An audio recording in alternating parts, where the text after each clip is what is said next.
Good morning. So John went to confession.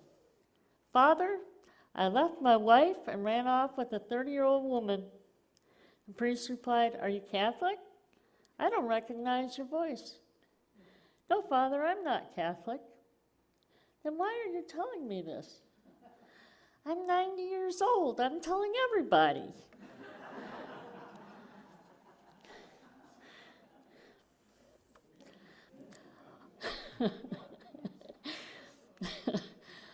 Although the aging process begins at birth, decline isn't inevitable.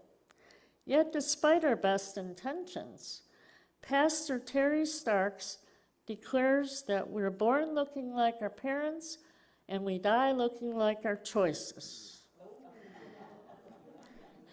You're sitting here because so far you've survived your choices and presumably live in the age of wisdom, which may be distinguished from the exuberant idealism of the age of vision. Although both are rooted in the act of seeing, vision and wisdom differ in perspective. The age of vision is the single-minded focus of Fred Astaire leading the dance, whereas the age of wisdom is the total awareness of Ginger Rogers, gracefully following Fred's lead, backward and in high heels. As part of the student labor program at Berea College, I assisted a couple with their recycling project and would sometimes babysit their young son. Michelle shares a story about 5-year-old Shannon, who followed the older children up a rock face. Concerned about his safety, the adults on the ground were shouting confusing instructions. Michelle's calm voice prevailed as she encouraged Shannon to use his judgment about his ability to climb down if he were to climb higher. He agreed to climb down with his mother's guidance.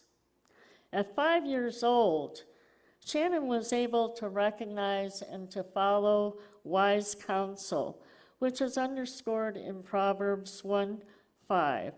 Let the wise hear and increase in learning, and the one who understands obtain guidance. Contrast this wisdom with the single-minded obsession of many who attempt to climb Mount Everest. Summit fever overtakes common sense when the summit is within view.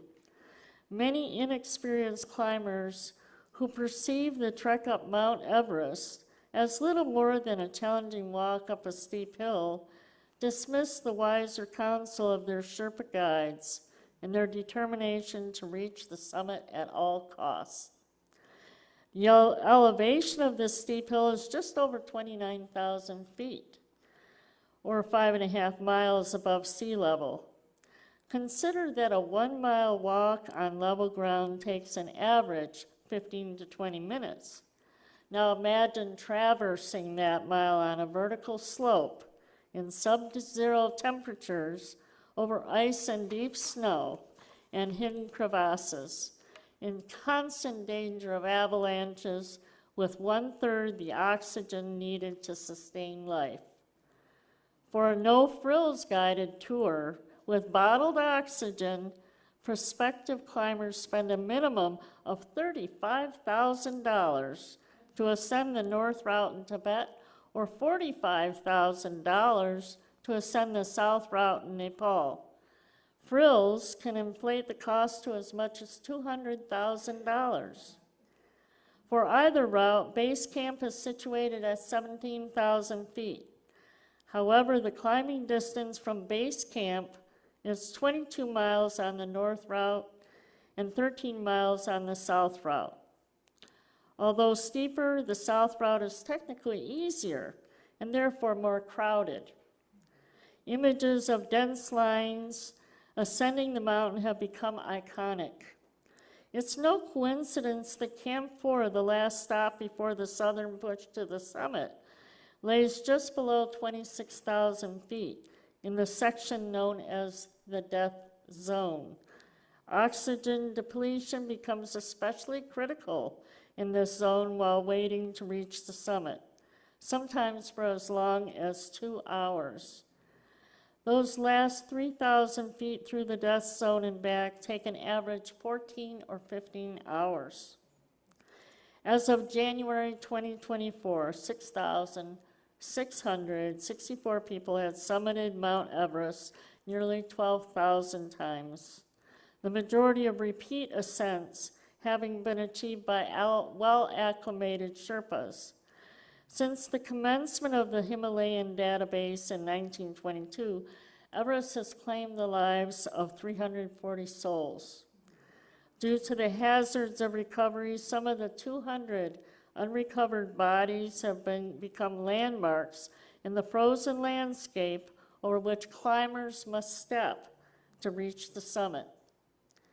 The ever-climbing death toll is a testament to the epidemic failure to heed Eleanor Roosevelt's advice to learn from the mistakes of others, because you can't or won't live long enough to make them all yourselves. Here, adapted in present tense, author Justin Cronin makes an interesting observation about the nature of mistakes. It's possible for a person's life to become just a long series of mistakes, and that the end, when it comes, is just one more instance in a chain of bad choices.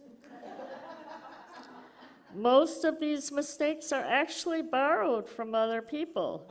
You take their bad ideas and, for whatever reason, make them your own.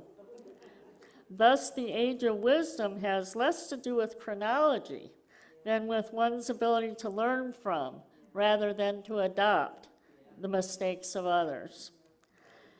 At the top of the world, dawn arrives at around 4 o'clock a.m. To arrive at the summit by the recommended deadline of 2 o'clock p.m., the trek must begin around midnight. Risks increase for both later arrivals and for those who delay on the summit in pursuit of the viral content. What will you see at the top of the world in your exhilarated yet physically depleted state?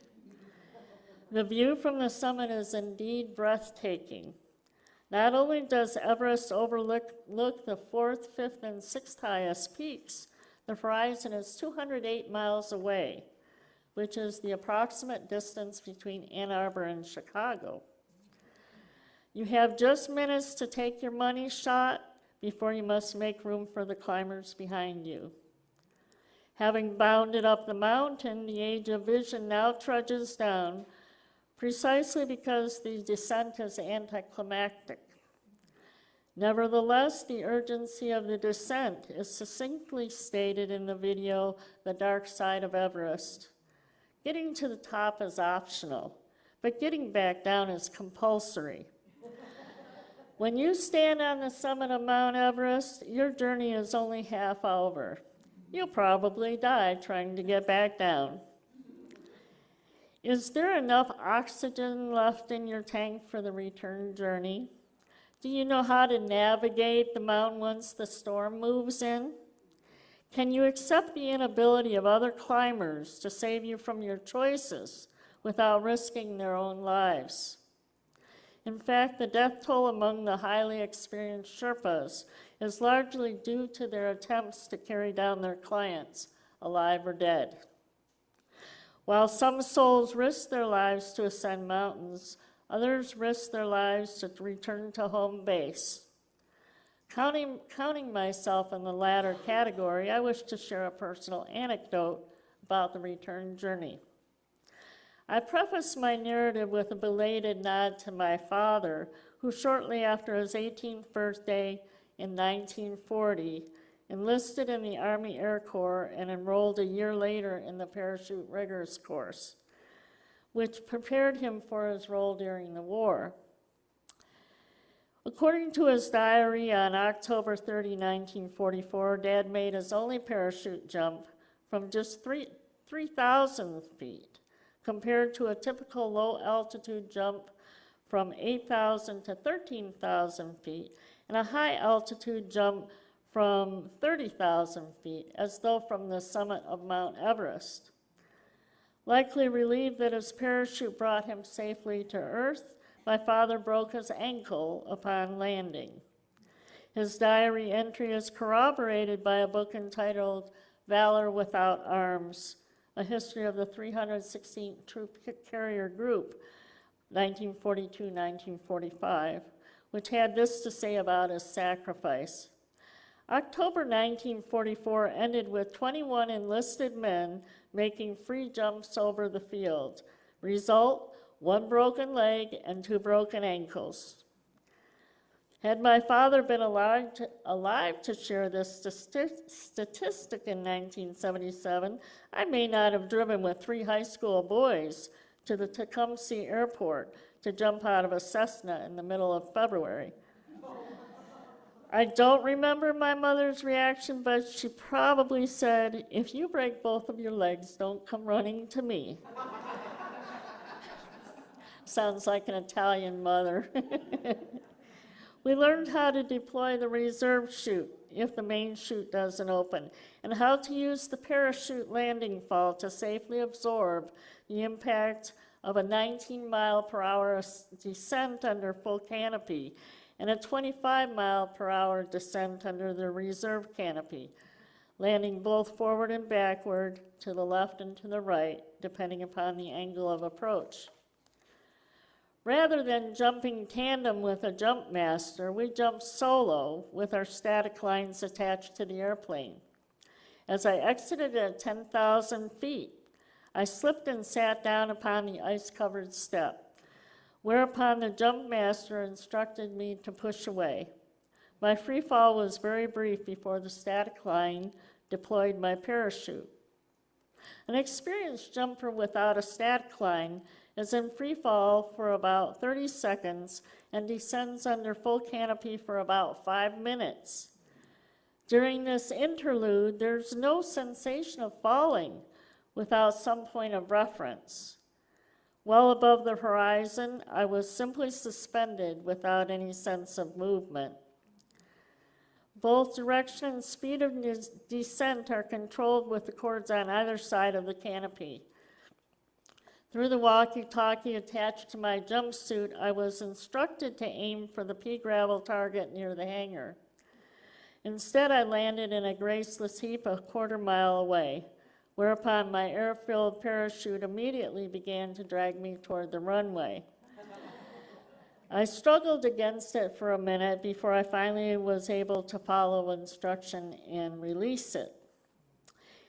Each of us trods a different path to wisdom, yet all must heed the physical laws that govern our journeys, whether we're ascending the mountain or returning to home base.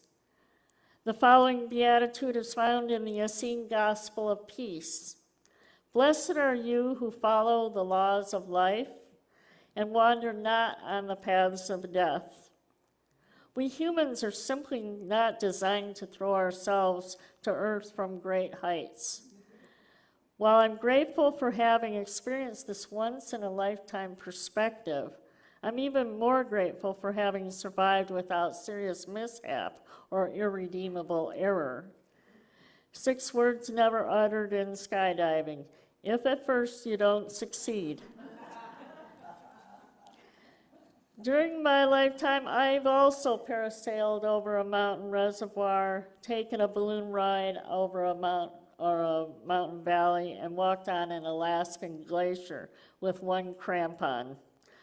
While there are some experiences that I would still enjoy, aging has tempered much of my appetite for certain thrills, chills, and spills.